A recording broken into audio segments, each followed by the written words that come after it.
Your Honor, my name is Gene Richins. I'm Eric's father.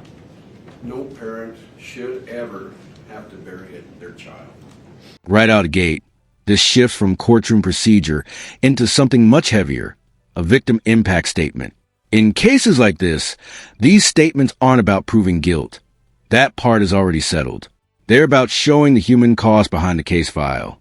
Behind every exhibit in legal motion is a family carrying a loss that doesn't end when the trial does. It's a loss that changes you forever. Eric was taken from us way too soon. And his loss has left a permanent hole in our family that will never be filled, ever. Eric was first and foremost an incredible father. To his 3 boys, Carter, Ashton, and Wes, his sons were his world, and he was theirs also.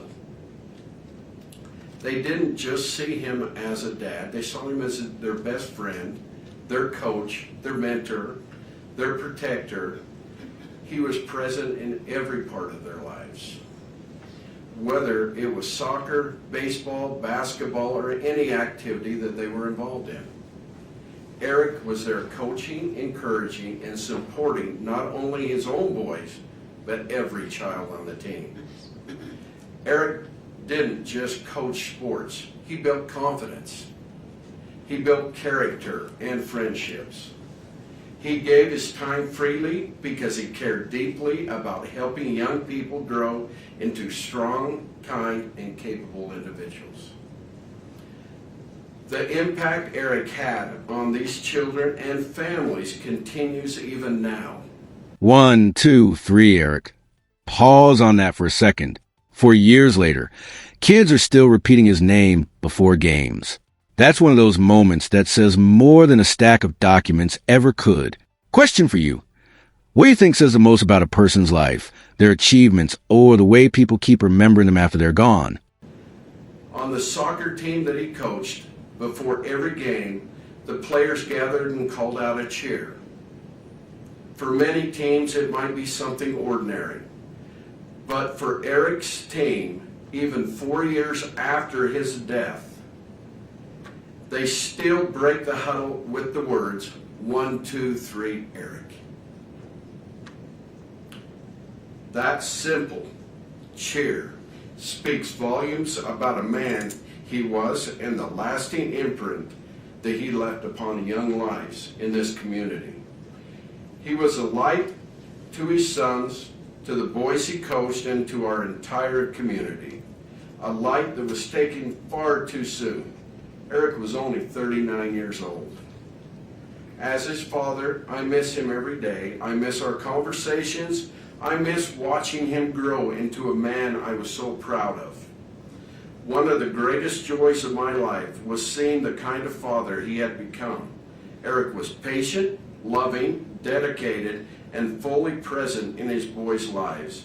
Watching him raise his sons with such care and devotion was incredibly meaningful to me. Eric was also an amazing brother to 2 sisters, a loving uncle, nephew, cousin, and loyal friend.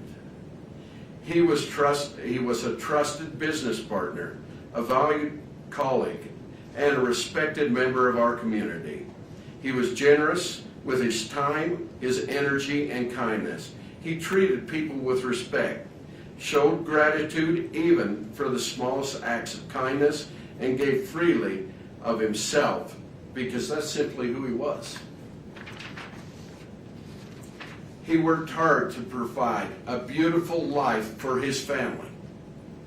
He gave them a home. And here's where the emotional tone changes dramatically. Notice the language: betrayal, calculated, intentional. Those aren't random words.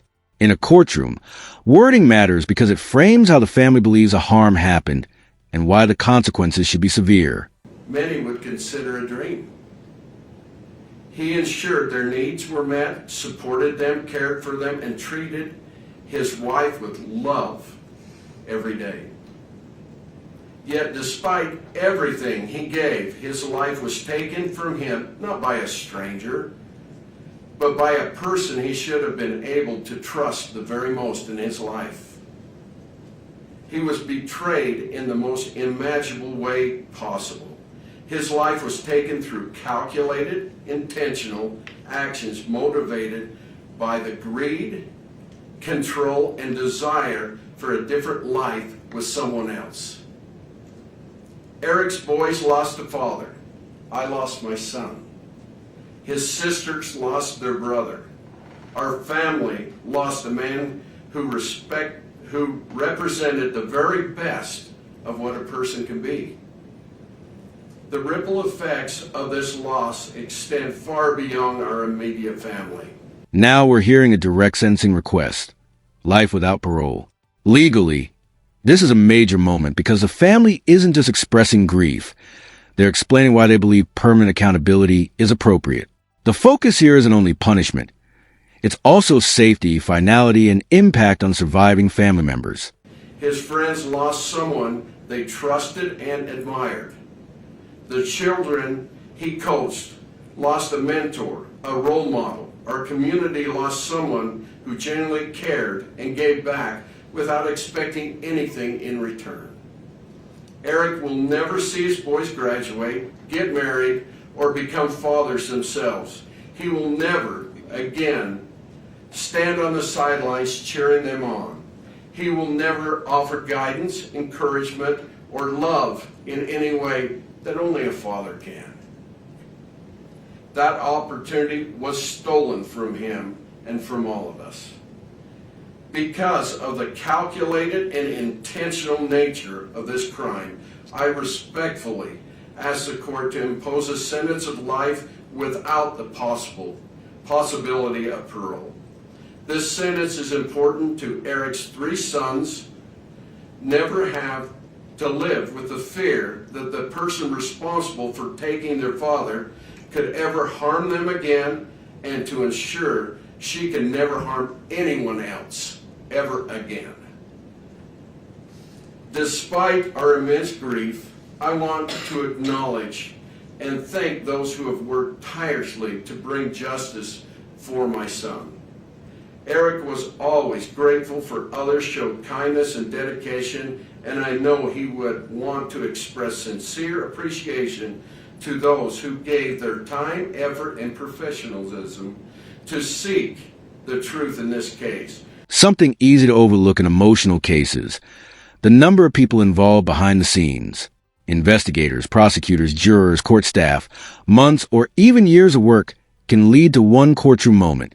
Justice systems move slowly, but every name being thanked here represents part of that process. We are deeply thankful to the prosecution team, Margaret, Brad, Lindsay, Fred, Joe, Wendy, Patricia, and the entire staff who supported them for their commitment and their perseverance.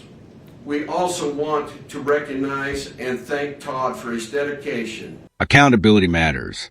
Justice matters. Eric mattered. That a powerful closing structure, because it brings a statement back to its central point. This wasn't just about a crime. It was about a person and the space left behind after that person is gone. What part of this statement stood out to you the most? And relentless efforts in helping us ensure justice has been served. We are also grateful to Grace Wardis for serving as a spokesperson and an advocate for our family throughout this process. We thank the Summit County Sheriff's Office, Lieutenant Hemingway, Detective O'Driscoll, Detective Hopper, Officer Woody, Officer Gibson, and all the law enforcement personnel who worked on this investigation. We thank the bailiffs who ensured the safety and the order of this courtroom. We thank you, Your Honor, for your patience, professionalism, and stewardship of this process. We extend our heartfelt gratitude to each juror, including the alternates, for their sacrifice and their time, for seriously taking the responsibility, who carried out to ensure justice was served. Nothing can bring Eric back. Nothing can restore what has been taken from his sons, from our family, and from this community. But accountability matters here. Justice matters. Eric mattered. His life, his love mattered, his example mattered. He will always be remembered as a devoted father, a loving son, a supportive brother, a loyal friend, and a man who made lives of those around him better. We miss him every day and will continue to honor his memory by living with the same kindness and dedication that he showed to everyone fortunate enough to know him. Thank you,